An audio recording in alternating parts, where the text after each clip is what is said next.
teman-teman yang baru menemukan channel saya ini, silahkan dukungnya dengan cara subscribe dan jangan lupa aktifkan loncengnya agar teman-teman tidak ketinggalan info di channel saya ini. Oke, langsung saja ya kita bahas kira-kira bagaimanakah bentuk dari seleksi penilaian kesesuaian PTKK 2022.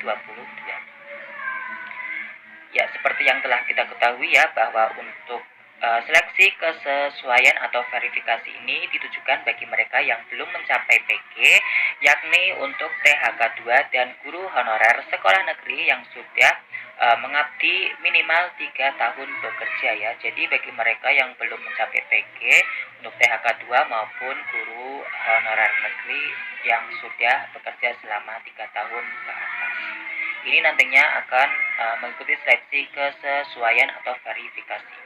Nah, pada seleksi ini dilakukan dengan menilai kesesuaian 4 dimensi ya. Yang pertama adalah kualifikasi akademik, yakni tentang ijazah ya. Kemudian ada kompetensi teknis, ada profesional, pedagogik, sosial, dan kepribadian. Kemudian ada kinerja serta pemeriksaan latar belakang. Seperti itu ya untuk penilaian kesesuaian ini.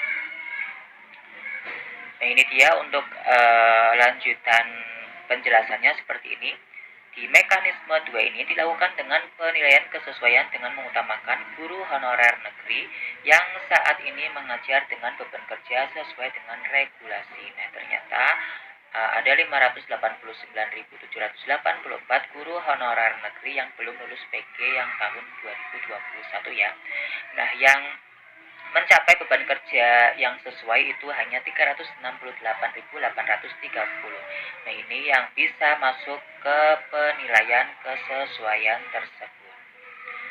Ini ya, jika ada pelamar formasi berasal dari luar sekolah induk yang kedua ini ya, maka penilaian kesesuaian dilaksanakan di sekolah asal pelamar. Bila nilai pelamar dari luar sekolah induk lebih tinggi, maka formasinya akan dipindahkan ke sekolah pelamar yang lulus. Nah, untuk yang poin yang ketiga, pemerintah daerah hanya mengusulkan formasi seleksi kesesuaian sebanyak 154.000 dari 368 ya. Jadi yang bisa diusulkan untuk mengikuti seleksi kesesuaian itu formasinya hanya 154.000 ya, dari jumlah pesertanya adalah 368.000 orang. Jadi separohnya ya 1/2. Walaupun mekanisme 2 telah dijalankan secara maksimal, masih akan ada guru honorer sekolah negeri yang tidak mendapatkan formasi. Karena itu ya, memang yang diambil itu hanya 154.000. Jadi pastinya akan ada guru honorer negeri yang belum bisa diambil seperti itu. Ini untuk seleksinya, untuk beban penilaiannya seperti ini. Nanti yang menilai itu ada kepala sekolah ya, kemudian ada guru senior, kemudian ada pengawas sekolah, kemudian dinas pendidikan dan BKP SDM sendiri. Jadi ada 5 orang yang akan menilai untuk seleksi penilaian kesesuaian ini. Untuk kinerjanya ini adalah 60%, kemudian untuk kompetensi 40%, dan latar belakang ini hanya menilai tentang memastikan tidak adanya keterlibatan dalam kegiatan perundungan, kekerasan seksual, penyalahgunaan nafsa, intoleransi, pelamar atau dinilai oleh. Nah, ini ya, ini untuk latar belakang. Jadi hanya kompetensi sama kinerja 40% sama 60%. Tapi yang menilai adalah Kepsek, kemudian guru senior, kemudian pengawas yang ditunjuk, kemudian dari dinas pendidikan sendiri dan BKP SDM ya. Ini untuk penilai. Nah, kemudian untuk tabel indikatornya ini untuk kompetensi teknis ya. Ini ada kepribadian, pedagogik profesional.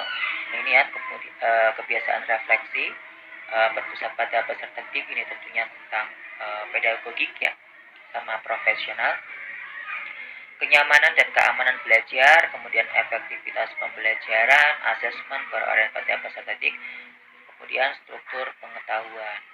Nah, untuk sosial sendiri ada manajerial sama sosiokultural. Ini ya nanti dinilai oleh Kepsek, kemudian guru senior sama pengawas. Nantinya akan diserahkan kepada dinas pendidikan dan BKP SDM untuk merekap yang nilai tersebut. Kemudian untuk kisi-kisi instrumen penilaian kesesuaian atau kinerja ini ya tadi ya, ada orientasi pelayanan, komitmen kerjasama dan kepemimpinan. Nantinya semuanya akan diberikan oleh Kepsek, guru pengawas maupun guru senior maupun pengawas kepada Dinas Pendidikan maupun BKPSDM-nya.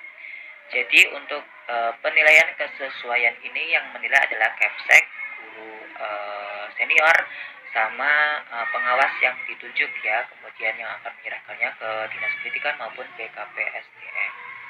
Seperti itu teman-teman, kira-kira untuk penilaian kesesuaian tersebut. Ini sepertinya akan bersifat subjektif ya, tidak objektif kalau dinilai oleh Kepsek, guru senior maupun oleh pengawas. Kira-kira seperti itu. Mudah-mudahan saja semuanya berjalan dengan lancar dan tanpa adanya subjektivitas tersebut ya. Oke, demikian untuk pembahasan tentang penilaian kesesuaian atau verifikasi untuk prioritas 2 dan 3 ya, karena pesertanya yang belum mencapai PG di tahun 2021. Jadi hanya ada formasinya 154.000 dari 368 ya. 50-50, satu banding 2. Oke, akhir kata wassalamualaikum warahmatullahi wabarakatuh.